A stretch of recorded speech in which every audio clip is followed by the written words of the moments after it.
భారత్ పాకిస్తాన్ దేశాల మధ్య దౌత్య మార్గాల్లో ఒక కీలక పరిణామం చోటు చేసుకుంది. ఇరు దేశాలు తమ ఆధీనంలో ఉన్న పౌర ఖైదీలు, మత్స్యకారుల జాబితాలను పరస్పరం మార్చుకున్నాయి.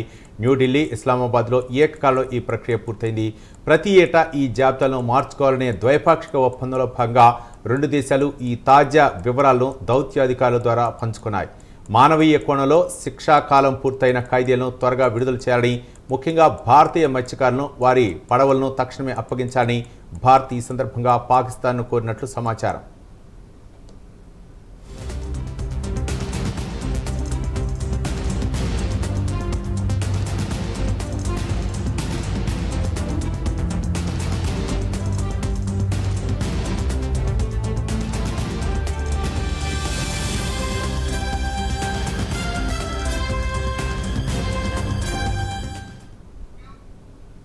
భారత్ పాకిస్తాన్ దేశాల మధ్య దౌత్య మార్గాల్లో ఒక కీలక పరిణామం చోటు చేసుకుంది.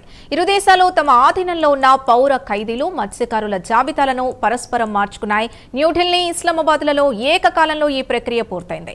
ప్రతి ఏటా ఈ జాబితాలను మార్చుకోవాలనే ద్వైపాక్షిక ఒప్పందంలో భాగంగానే రెండు దేశాలు ఈ తాజా వివరాల్ని దౌత్య అధికారుల ద్వారా పంచుకున్నాయి.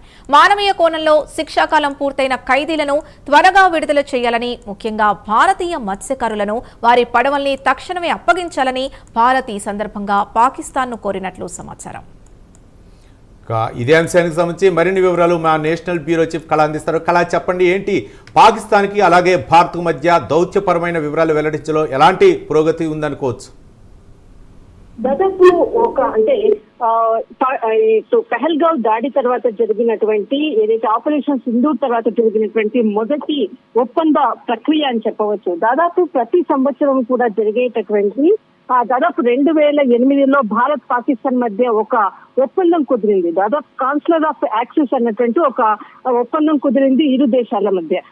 దీనికి సంబంధించినటువంటిది ఈ ఒప్పందం ప్రకారంగా ప్రతి సంవత్సరము జనవరి 1వ తేదీన, జూలై 1వ తేదీన ఎలాంటిది అంటే ఇరు దేశాల మధ్య ఉండేటటువంటి మత్స్యకారులు అనుకోవచ్చు, దేశంలో ఎవరైనా అంటే వాళ్ళకు తెలియకుండా దేశంలో ప్రవేశించినటువంటి వారికి అంటే ఇరు దేశాల మధ్య కూడా వారి ఒప్పందం ప్రకారంగా వదిలిపెట్టేటటువంటి ఒక ప్రక్రియ దాదాపు 2008లో కుదిరినటువంటి ఇరు దేశాల మధ్య కుదిరినటువంటి ఒక ఒప్పందమే ఈ రోజు అదే ఒప్పందం ప్రకారంగానే ఈ రోజు జూలై 1వ తేదీన, కాబట్టి ఈ రోజు ఆ ఒప్పందాన్ని మరొకసారి ఇరు దేశాలు పంచుకున్నాయి అన్నది ఇక్కడ చాలా కీలకమైనటువంటి సారాంశం. దాదాపు ఇరు దేశాల మధ్య ఇప్పటి వరకు కూడా 386 మంది ప్రజలు, దాదాపు 53 మంది మత్స్యకారుల జాబితాలను ఇటు భారతదేశం తన దగ్గర ఉండేటటువంటి పాకిస్తాన్ అంటే భారతీయులు ఉన్నటువంటి సమాచారాన్ని పాకిస్తాన్ కి ఇవ్వడము, పాకిస్తాన్ కూడా తన దగ్గర ఉండేటటువంటి 52 మంది వారి సమాచారాన్ని 198 మంది ఎవరైతే మత్స్యకారులకు సంబంధించినటువంటి వారి జాబితాని కూడా ఇరు దేశాలను పంచుకోవడము, త్వరగా 188 మందిని వదిలిపెట్టే విధంగా, దాదాపు 13 మందిని కూడా వదిలిపెట్టే విధంగా ఇరు దేశాల మధ్య చాలా కీలకమైనటువంటి సమావేశం. అంటే ఇరు దేశాల మధ్య ఎక్కడా కూడా ప్రత్యక్షంగా కాకుండా ఇటు భారత ఎంబసీకి సంబంధించినటువంటి దాంట్లో ఒక పాకిస్తాన్ సంబంధించినటువంటి అధికారుల మధ్య ఒక ఒప్పందము, అటు పాకిస్తాన్ ఎంబసీలో ఇటు భారత అధికారులకు అటు పాకిస్తాన్ ఎంబసీలకు సంబంధించినటువంటి ఒక ఒప్పందాన్ని మార్చుకున్నటువంటిది ఇటు కేంద్రం అధికారికంగా కూడా ప్రకటించినటువంటిది.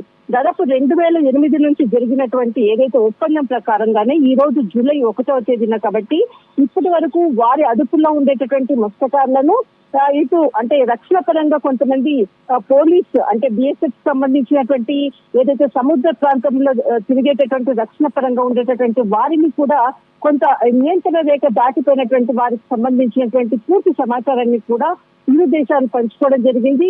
ఇందులో భాగంగానే ఇటు భారత్ ఏదైతే క్రియాశీలకంగా ఉండేటటువంటి వారి పూర్తి సమాచారాన్ని అటు పాకిస్తాన్ కూడా పూర్తి సమాచారాన్ని ఇచ్చి త్వరలోనే విడుదల చేసే విధంగా కూడా ఒక ఒప్పందం కుదిరింది. ఈ రోజు ఒక బ్రేకింగ్ అని చెప్పవచ్చు. ఎందుకంటే పహల్గావ్ దాడి తర్వాత ఇటు ఆపరేషన్ సింధూర్ తర్వాత ఎలాంటి ఒప్పందాలు కూడా జరగలేదు.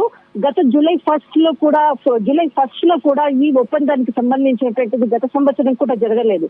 కానీ ఈ సంవత్సరము అన్నది చాలా ఒక క్రియాశీలకంగా ఈ సమావేశము ఇరు దేశాల మధ్య మార్చుకున్నటువంటిది కూడా కేంద్రం అధికారికంగా ప్రకటించింది. రైట్, థ్యాంక్ యూ కళ.